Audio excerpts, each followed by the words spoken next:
nos sessions Good Vibes avec chaque jour un invité pour sortir de la morosité de cette époque et pour rester connecté à des belles énergies. Et donc aujourd'hui, j'ai le grand plaisir d'accueillir Christian Junot, qui est un expert de la relation à l'argent et auteur et co-auteur de 3 livres, dont l'excellent Ce que l'argent vous dit aux éditions Erol. Et puis, certains d'entre vous connaissez déjà Christian, puisqu'il est intervenu en 2018 lors du congrès de la Douance. Donc, Christian, bonjour, ravi de t'accueillir. Merci, bonjour Nathalie. Je suis juste un tout petit peu inquiet parce que j'ai eu 2 coupures quand tu m'as parlé, donc j'ai pas tout compris, mais voilà, je suis là en direct, c'est bon. Je te présentais et je te promets que j'ai dit des gentilles choses sur toi. donc aujourd'hui, Christian, donc je te remerciais d'être là, d'avoir accepté mon invitation pour ces vidéos Good Vibes. Et aujourd'hui, nous allons parler de la thématique qui fait vraiment sens et qui va probablement parler à une série d'entre vous. C'est comment est-ce qu'on peut rester serein dans sa relation à l'argent dans une période d'incertitude qui est celle que nous connaissons pour l'instant avec cette crise du coronavirus, qui pourrait être tout autre type de crise. Mais là, on est en plein dedans, on est tous concernés et j'entends pas mal de gens qui effectivement me font part de leurs angoisses, de leurs craintes pour l'avenir. Donc, voilà, point de départ, comment on fait pour rester serein? Qu'est-ce que tu as envie de nous dire pour commencer, Christian? Peut-être ce que j'ai envie de dire, c'est que par rapport à cette crise, il me semble qu'il y a déjà 2 aspects. Le premier, c'est de vraiment être capable de faire la différence entre là où nous avons de l'influence et là où nous n'avons aucune influence. C'est-à-dire que où nous n'avons aucune influence, ce sont des décisions qui sont prises à l'extérieur. C'est l'évolution de la maladie. Je peux bien faire ma part, mais ça reste une petite part quand même, au fond. Donc, et on sait pas, et je dirais toute l'inconnu qui fait qu'on ne sait pas le temps que ça va durer. Donc là-dessus, on n'a pas d'influence. On a juste la seule influence, c'est comment je le vis moi, comment je me laisse impacter par cela ou pas. Là, effectivement, j'ai 100% d'influence et ça m'appartient. Et je ne suis pas en train de dire, parce que j'ai 100% d'influence, que c'est facile de rester zen et serein, bien sûr. Parce qu'il y a des tas de personnes qui disent… Donc si je vais un peu plus loin… Vas-y, je t'en prie. Oui, si je vais un peu plus loin, par rapport à ce thème, c'est aussi important de différencier vraiment là où il y a une problématique tout de suite, maintenant, et là où je suis en train d'imaginer des problématiques futures. Tu vois, j'ai des choses qui sont en train de s'annuler dans mon business, je suis en train d'annuler des activités dans les semaines à venir, mais là, à l'instant, je n'ai pas de problème. J'ai à manger, j'ai de quoi payer mes factures. J'aurai peut-être moins de rentrée plus tard, mais c'est plus tard. Autre temps, il y a d'autres choses qui vont se mettre en place. Il y a peut-être un nouveau soutien qui va arriver, peut-être que ce soit du gouvernement ou d'ailleurs, mais là, à l'instant, je n'ai pas de problème.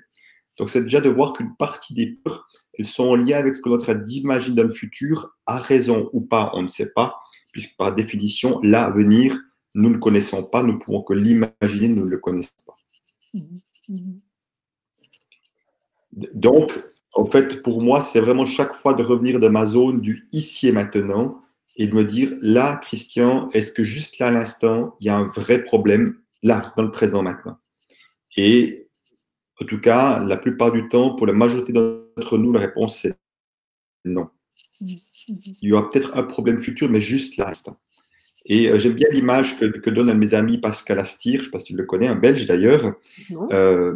Et lui, il dit toujours, pour imager ses peurs, il dit, au fond, s'il y a un lion qui entre dans la pièce où je suis, j'ai une très bonne raison d'avoir peur, je vais devoir agir. Fuir, attaquer, c'est pas très facile, mais attaquer, fuir ou à la limite, je vais être figé.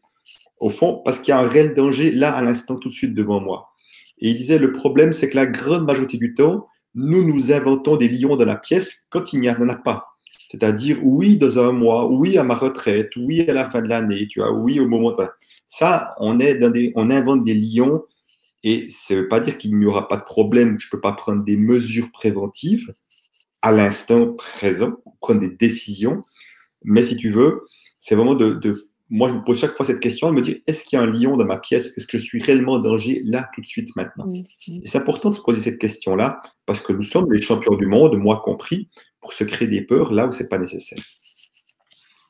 Mais par exemple, parce que je pense que en France, non, toi tu es en Suisse, donc je ne sais pas comment ça se passe en Suisse, mais en France, en Belgique, les restaurants sont fermés. Alors, moi, j'ai pas mal de restaurateurs alentour de moi qui sont mais paniqués parce que effectivement, ils ont dû jeter leurs marchandises, ils ont dû annuler des banquets, parfois même des mariages, et donc ils se disent qu'ils vont jamais pouvoir récupérer ça. Donc quand on leur tient ce discours-là, les gens qui me disent oui, mais tu sais bien que ça va être catastrophique, que je pourrais faire faillite. Qu'est-ce qu'on peut répondre à ces personnes?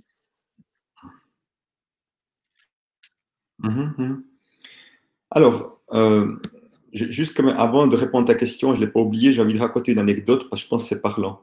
Les restaurants chez nous sont fermés depuis aujourd'hui.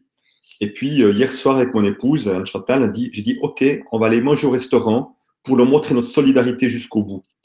Alors, tu as une partie de moi, ça aurait pu dire, Christian, c'est pas raisonnable, tu as toute une série de choses qui s'annulent, tu devrais économiser ton argent.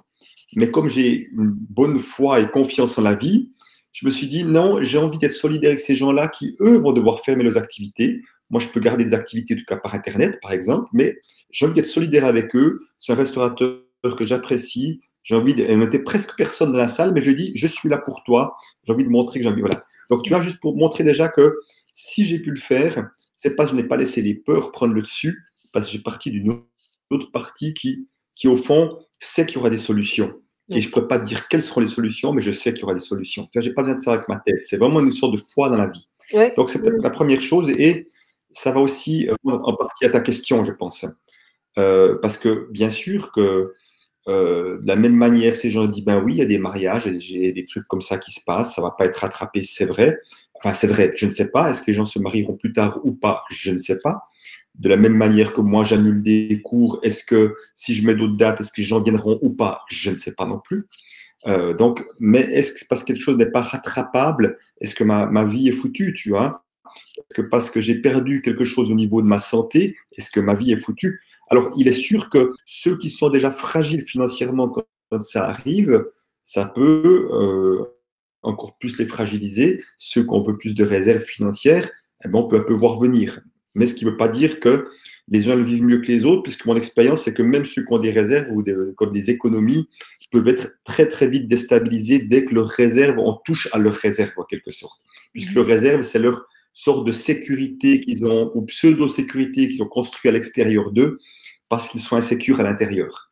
Donc, au fond, déjà, heureusement de voir, je crois que c'est le cas en France, c'est le cas en Suisse, je suis sûr que c'est le cas en Belgique, c'est qu'il y aura ce nombre de soutiens qui vont être mis en place. Alors, on ne sait pas le temps que ça va prendre, et bien sûr qu'il y a de l'inconnu là derrière, qui permettront peut-être, effectivement, d'avoir cette chose-là importante. Mais en même temps, c'est de voir aussi, est-ce qu'il y a moyen d'être créatif dans des situations aussi compliquées que ça? Et je prends l'exemple du restaurateur hier soir, quand on discute avec lui, il me dit, bon, ben, on a décidé qu'on allait faire une partie, on allait faire de la nourriture que les gens peuvent venir chercher sur place, une sorte de take-away si on veut, hein. Ouais. Une partie de leur carte, parce que ça, on a le droit. Ça, on a le droit, on peut garder ça. Donc, tu vois, c'est déjà une manière d'être créatif, c'est-à-dire une partie des choses, on peut les faire cette forme-là, et qui fait qu'on va garder un petit bout d'activité.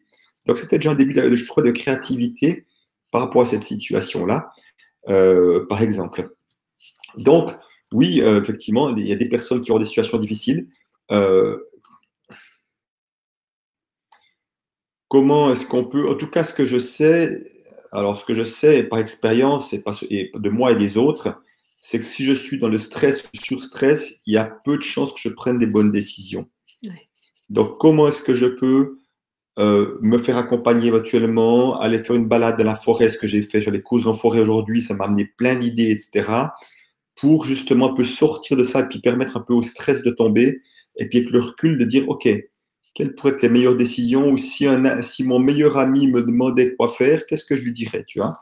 Essayer de se désidentifier de la situation. Oui, de prendre ce recul-là, de ne pas le porter sur soi, en fait. Ouais.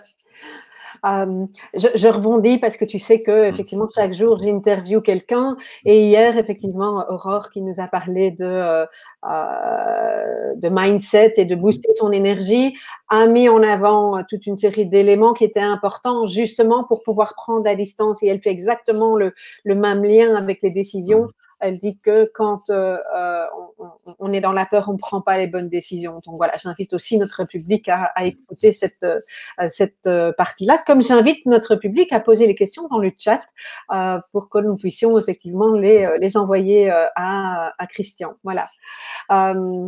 Ok, Christian. Et peut-être, Oui. Nathalie, pour rebondir sur ce que tu dis, moi, ce que je préconise, en tout cas ce que je partage dans mes ateliers, en disant, quand je sens qu'il y a des peurs qui arrivent, parce que j'ai beau avoir beaucoup travaillé ma relation à l'argent, j'étais tellement bourré de peur que ça arrive qu'elles reviennent. Pour moi, la seule chose à faire, c'est de m'occuper de ma peur et de ne pas poser d'action à partir d'un endroit de peur. Oui. Et vraiment, je m'occupe de ma peur. Des fois, alors, comment dire, même des fois, je prends une chaise, je pose un coussin à l'extérieur de moi, comme pour vraiment pouvoir dialoguer avec, mais pas vraiment lui donner une distance. Et j'essaye d'écouter ce qu'elle me dit pour jusqu'à quelque chose qui se calme à l'intérieur. Et après, je peux prendre une première action à partir d'un endroit plus apaisé. Je ne dis pas forcément complètement apaisé, mais plus apaisé. Oui. Et dans ce que tu dis aussi, dans cette notion de distance, il y a aussi une notion de temps, peut-être de ne pas se précipiter dans les décisions que nous pouvons prendre à certains moments. Pour prendre ce recul, est-ce que ça te parle? Oui, ben, tu vois, je prends un exemple, je viens de le lire 3 minutes avant qu'on débute. J'ai une réservation pour le mois de juin et la personne qui m'organise ça me dit, je dis quelles sont les conditions d'annulation. Il me dit, tu as jusqu'au 19, donc c'est après-demain. Et lui, il me dit, annule, à ta place, j'annulerai tout de suite. C'est vraiment ça, c'est sa réponse à lui, annule tout de suite, comme ça, c'est bon. Et je dis non, j'ai jusqu'au 19. Donc il y a 2 jours devant moi, je ne vais pas annuler tout de suite parce qu'il me dit de le faire. J'ai encore 2 jours pour réfléchir, pour prendre le temps, du recul, éventuellement prendre contact avec cette personne-là où j'ai quand même, voilà, j'ai avancé 5 000 euros, et puis de dire, OK, est-ce qu'il y a moyen déjà de trouver un arrangement déjà maintenant, avant de prendre en fonction de la situation, ou est-ce qu'il sera strict sur ces conditions-là? Enfin, tu vois, encore une fois, c'est de pas effectivement être stressé par le temps. Le temps, c'est que j'ai 2 jours devant moi, donc je vais prendre ces 2 jours-là, à moins que d'ici là, il y ait suffisamment de clarté et que je sens quelque chose qui est juste. Ce sera peut-être demain, ce sera le cas. Mais la personne me dit, conseiller, annule tout de suite. Je dis non. Non. Non, et ce que je retiens aussi, c'est le dialogue avec l'autre, parce que parfois on imagine des choses par rapport à nos peurs qui peuvent être tout à fait fausses, parce que si ça se trouve, le gars, il sera tout à fait d'accord de reculer d'un mois, on ne sait pas. Et absolument. Et je pense que s'il y a bien une période où il y aura beaucoup plus de compréhension de la part de la majorité des personnes que d'habitude, c'est bien maintenant. C'est bien maintenant que si mon bailleur, je lui dis, écoutez, les conditions actuelles, j'aurais de la peine à payer ma location, etc. Il y a bien, je pense que, alors, ça ne veut pas dire que les personnes ne seront pas embarrassées, mais je pense qu'il y a certainement plus d'ouverture aujourd'hui parce qu'ils savent bien que dans les conditions actuelles, ils ne retrouveraient personne de toute façon tout de suite qui voudrait prendre maintenant aussi. Donc, je pense que oui, vraiment, moi, ce que je préconise, c'est que qu'il y a des difficultés financières, c'est super important de prévenir, d'être proactif plutôt qu'on doive commencer à venir vous chercher parce que vous ne payez pas. Non, prenez les devants, prenez contact, prenez voilà ce qui se passe, voilà ma situation, voilà ce que je pense faire. Voilà, j'ai vraiment envie qu'on trouve le meilleur arrangement possible pour vous et pour moi.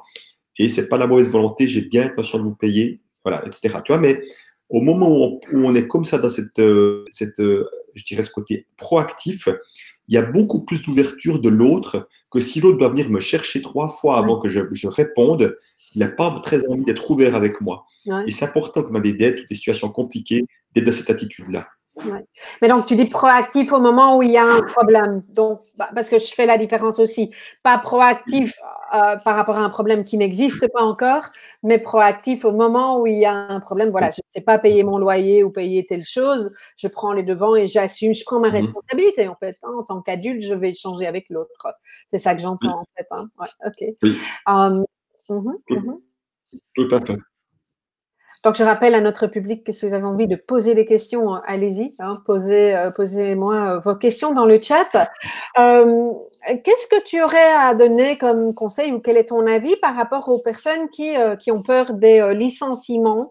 Alors, une fois de plus, c'est peut-être une projection, mais j'entends, parce que là, on a parlé d'indépendant et la possibilité d'être créatif. Quand on travaille pour une entreprise, on n'a peut-être pas cette marge de créativité. Qu'est-ce que tu en penses? Alors, oui, bien sûr. Et au fond, j'ai envie d'élargir un tout petit peu ta question, si tu es OK. Merci. C'est-à-dire que, au fond, si tu veux, le licenciement, ça c'est la première chose, mais il y a autre chose qu'on craint derrière le licenciement. Et qu'est-ce que je vois, et vraiment dans lequel j'amène les gens de vigilance, c'est qu'au fond, il y a une chose que beaucoup d'êtres humains ne supportent pas, c'est la notion d'insécurité. Ouais. On ne veut pas d'insécurité dans sa vie. Donc, quand on veut rejeter l'idée de l'insécurité, qu'est-ce qu'on fait? On met du contrôle. On met du contrôle, mais en fait, ce que je vois, c'est que plus les gens mettent de contrôle, ils restent quand même insécures, parce que c'est une manière de ne pas toucher à l'insécurité, de ne pas aller voir cette insécurité que de mettre du contrôle. Et au fond, nous avons oublié une chose, c'est que la vie, par définition, c'est insécure. C'est-à-dire qu'au fond, aucun d'entre nous ne sait combien de temps il va vivre, à quel moment il va mourir, s'il sera en bonne santé ou pas dans une année, 2 ans, 5 ans, sur toujours mon job dans 6 mois, une année, 3 ans, 5 ans. La preuve, personne, il y a 3 mois en arrière, imaginait qu'on vivrait ça aujourd'hui. La vie, par définition, c'est insécure. Donc, au moment où je rejette l'insécurité, c'est comme si je rejetais la vie avec, si tu veux, parce que à un moment donné, et vraiment, je vais donner peut-être une première clé vraiment pour faire vivre aux personnes qui nous écoutent, comment on peut accueillir cette insécurité, parce que c'est important de l'accueillir pour moi, parce que le paradoxe, je remets juste mon écouteur, le paradoxe que je vois, c'est que quand j'accueille mon insécurité, je peux me sentir sécure dans l'insécurité, ou en tout cas plus serein dans l'insécurité, tu vois. Alors que quand je rejette l'insécurité, je reste très insécure. Je veux pas voir, tu vois, c'est comme une manière un petit peu de mettre la tête dans le sable.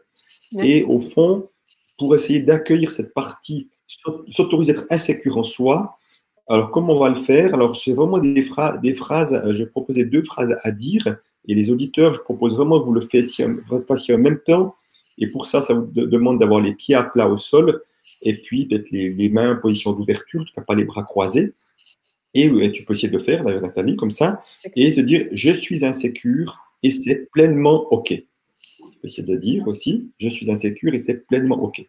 Je suis insécure, et c'est pleinement OK.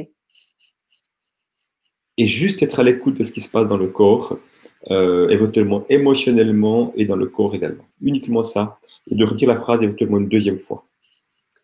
Je suis insécure et c'est pleinement OK. Je suis insécure et c'est pleinement OK. Ça fait des vagues chez moi. D'accord. Et c'est plutôt agréable? C'est inconfortable? C'est comment? On ne peut pas dire que ce soit agréable. C'est pas très fort. Mais il y a eu un petit truc, quand même, un petit bouc. Voilà. Parce qu'effectivement, la période, est-ce qu'elle est? Alors voilà. Donc, si pour certains, c'est vraiment compliqué, il y a des tensions, ça veut dire que cette phrase-là, ça sera à redire jusqu'à que le corps fasse le travail tout de suite de libérer ces tensions. C'est comme si on venait réveiller les tensions qui existent déjà, en quelque sorte. Et après, jusqu'à un moment donné, vous verrez peut-être qu'à un moment donné, on se dit ça. Et des fois, j'aime bien pousser le trait. C'est même de dire je suis super, méga insécure et c'est OK. Et vraiment pousser un peu le trait pour que le mental, un petit peu, parce que pour le mental, c'est incompréhensible cette phrase-là. Mais à un moment donné, jusqu'à qu'on sente quelque chose qui se libère, qui est plus tranquille et apaisé à l'intérieur. C'est la première partie de la phrase. Et les phrases, elles vont par 2. C'est comme une pièce de monnaie. Et après la phrase, je vais faire différentes propositions. Vous verrez ce qui vous parle le plus. En l'occurrence, c'est sur quoi on essaye de mettre de la sécurité. Ça peut être pour certains, ça sera je suis sécure ou en sécurité avec et sans rien contrôler. On met bien l'accent sur le sans. Je suis sécure avec et sans rien contrôler.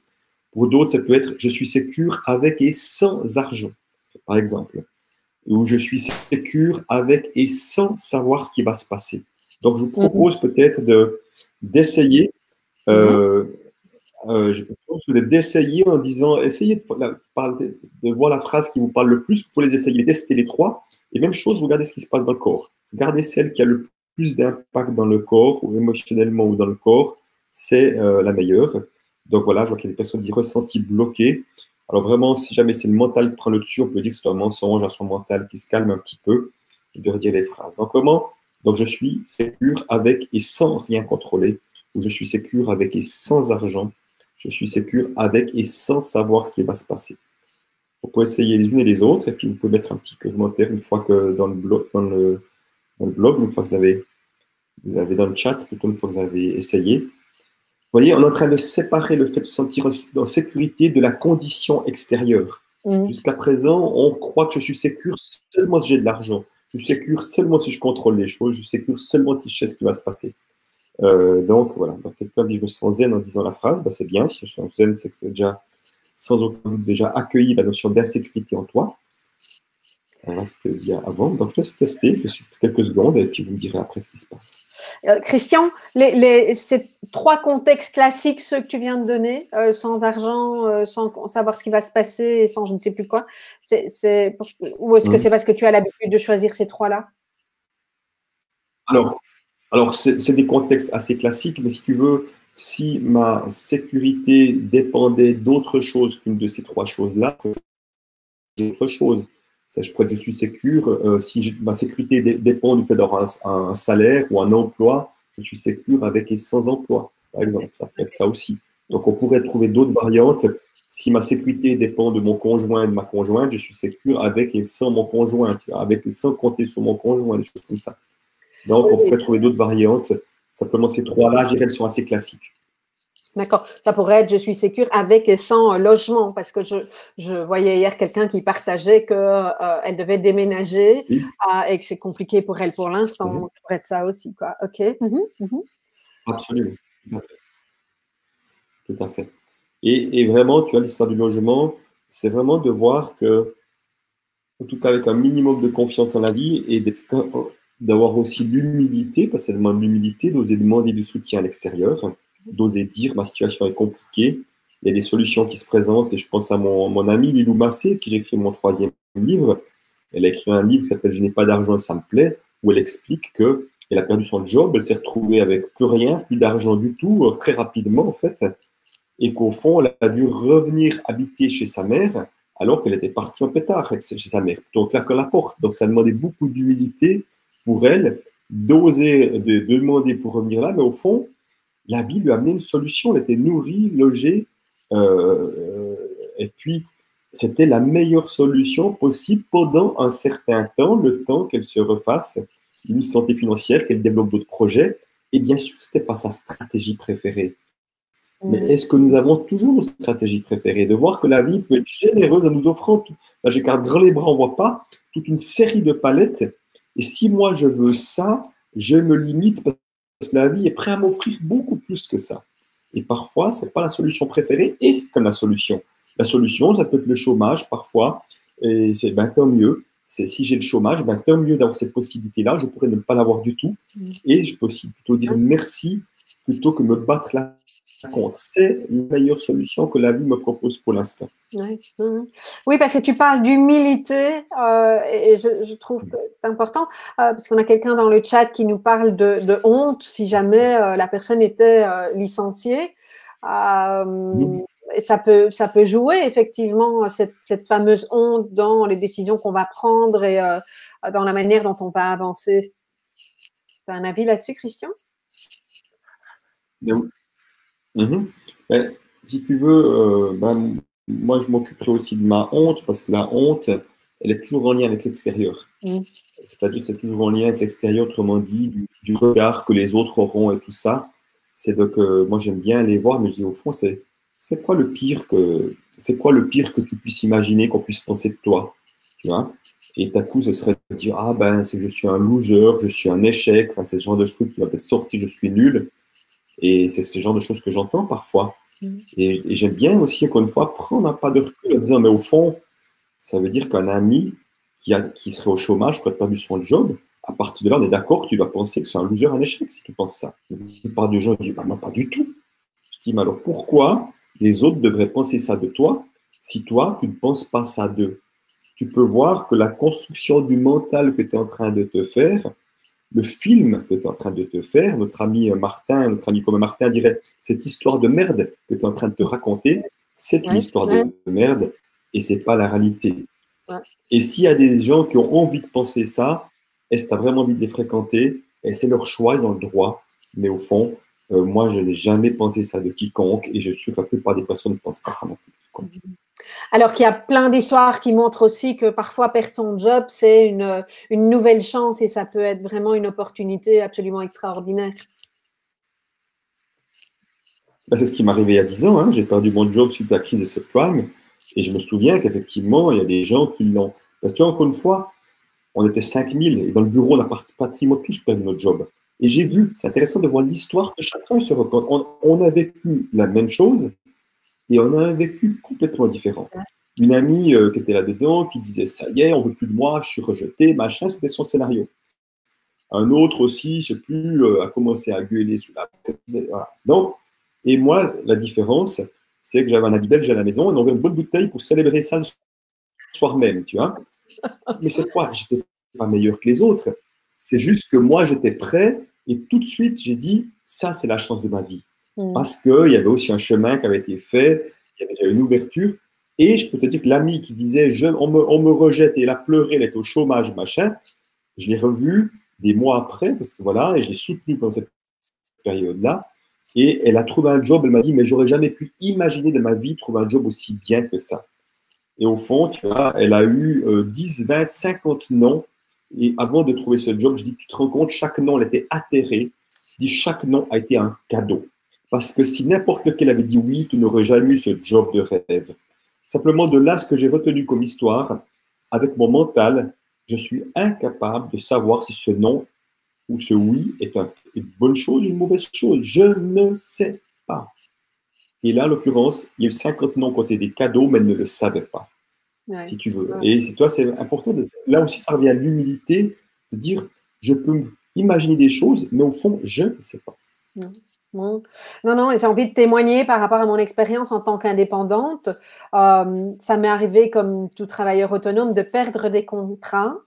Et si pas tout le temps, très souvent, c'est chaque fois parce que j'ai eu quelque chose de mieux, y compris financièrement, qu'en quantité de missions, que dans le relationnel, mais quand même intéressant à partir du moment où tu arrives à lâcher et à t'ouvrir à quelque chose de mieux, combien effectivement il y a des opportunités qui parfois arrivent de manière vraiment magnifique.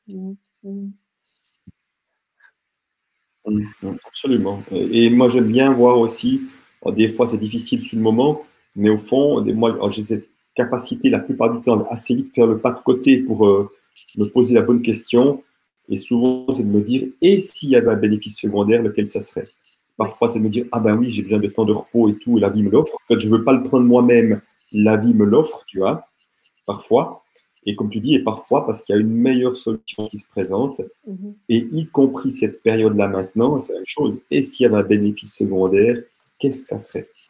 Et moi, en tout cas, si tu veux, j'ai posé une intention, je ne sais pas le temps que ça va durer, mais j'ai posé une intention de dire, cette période-là, je choisis d'en faire une expérience apprenante.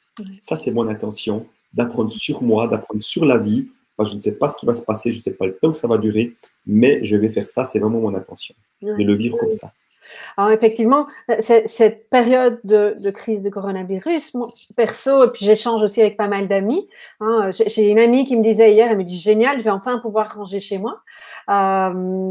Perso, moi je dis, je suis en mode tortue avec mon toit sur le dos et vraiment dans cette lenteur.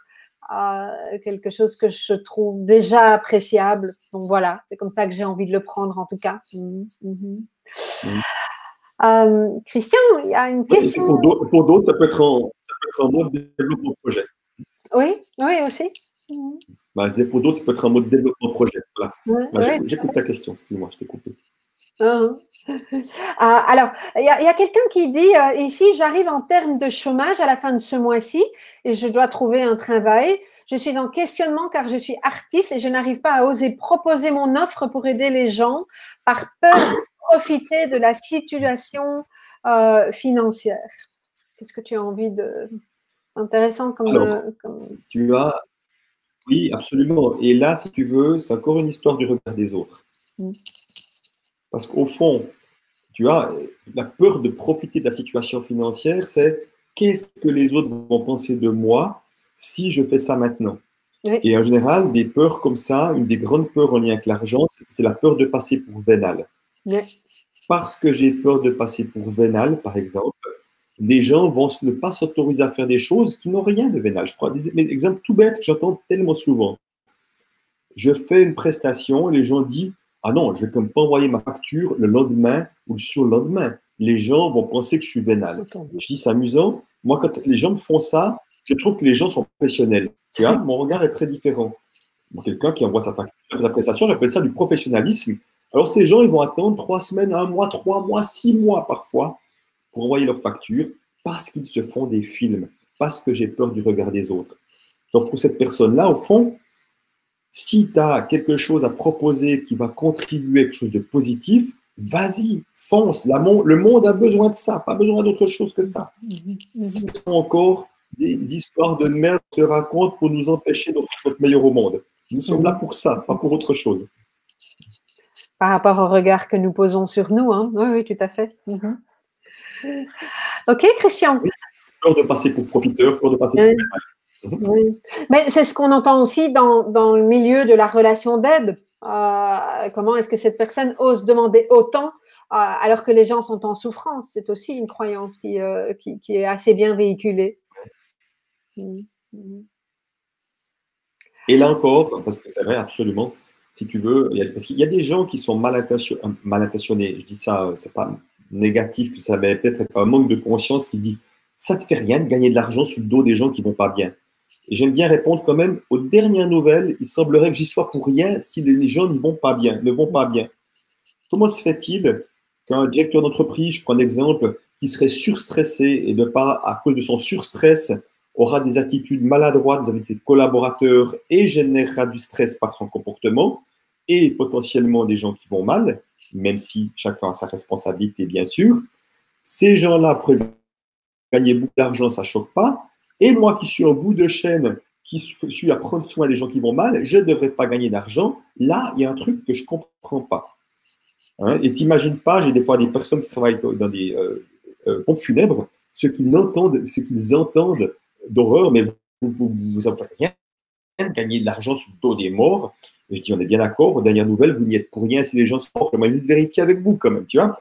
Donc, tu vois, à un moment donné, quelles sont ces histoires que certains se racontent, voilà, comme si on était responsable du mal-être des autres. Au contraire, on est là pour ramener du bien-être, ça a une valeur infinie, je tiens à le préciser. Et puis, la personne en face a de toute façon pas d'obligation d'acheter chez toi ou chez le restaurateur, etc. Je veux dire, on a des adultes en face de nous hein, qui savent ce qu'ils achètent aussi. Donc ça me semble important de le repréciser. Absolument. Christian, on arrive tout doucement au bout de cette interview. Le mot de la fin pour garder cette sérénité en cette période relativement différente de ce qu'on a pu connaître jusqu'à présent. Oui. Alors, si tu veux, vraiment, pour moi, ce qui a fait une différence dans ma vie, c'est le jour où j'ai compris que la sérénité, je pouvais la trouver en moi et uniquement en moi. Aussi longtemps que je veux la faire dépendre de choses à l'extérieur de moi, je me suis déjà coupé de moi. Donc, quelles sont les activités qui me font du bien, qui me permettent de retrouver du calme à l'intérieur? C'est vraiment important de se poser ces questions-là. Alors, je peux faire de la méditation le matin, mais bien que ces jours, je suis très dispersé que je fais la méditation, mais ça calme quand même le mental. Mais en tout cas, la nature m'y aide beaucoup, mais aussi avoir des connexions avec des gens de qualité, on peut se partager de manière authentique, ça me fait du bien. Donc, quelles sont toutes ces petites choses, parfois respirer tranquillement, des respirations conscientes, boire des verres d'eau, quelles sont ces petites choses qui font quelque chose qui s'apaise en moi? Parce qu'une fois, ma sérénité, elle dépend de moi et chaque fois que je vais chercher des choses à l'extérieur, je me coupe de moi et ça sera de toute façon des substituts, mais ça ne sera pas une réelle sérénité puisqu'elle sera conditionnelle. C'est important, je pense. Je te rejoins tout à fait sur ça. Merci beaucoup, Christian. pour ton interview. Plaisir, ce que tu fais. Merci, merci. J'ai vraiment été touchée parce que tu as été un des premiers à accepter de venir, de participer à cette initiative. Donc voilà, un énorme merci. Et je vous dis à bientôt à chacun d'entre vous. Oui, je souhaite le meilleur à chacun en tout cas. Bye bye, merci Nathalie, merci. Au revoir tout le monde. Bye.